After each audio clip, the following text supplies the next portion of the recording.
हे मणिमा, तुमे भारी रसिकिया ठाकुर ना? बेश प्रिय, अलंकार प्रिय, भजन प्रिय, पर्वपर्वाणी प्रिय, फूल प्रिय, सुगंध प्रिय। ସେଇଥିପାଇଁ ତ ଆପାଦ ମସ୍ତକ ମୋହନ ମୋହନ ସୁନାରେ ଭୂଷିତ ହୋଇଥିଲେ ବି ମଲ୍ଲି ଫୁଲର ସୁଗନ୍ଧ ତୁମକୁ ଦରକାର।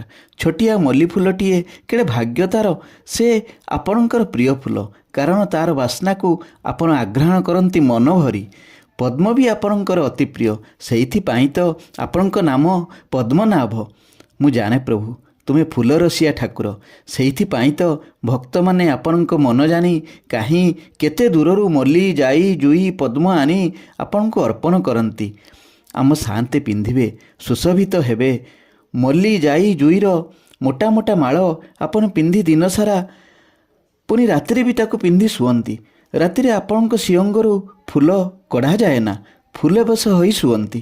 କିନ୍ତୁ ମଣିମା, ସବୁଠୁ ବିଚିତ୍ର କଥା, ସକାଳୁ ଦୁଆର ଖୋଲିଲା ବେଳକୁ ଗଛରେ ଫୁଲମାନେ ଯେମିତି ସତେଜ ଥାଆନ୍ତି, ଆପଣଙ୍କ ସିଅଙ୍ଗରେ ବି ଫୁଲମାନେ ସେମିତି ସତେଜ, ଟିକେ ବି ମଉଳି ନଥାନ୍ତି।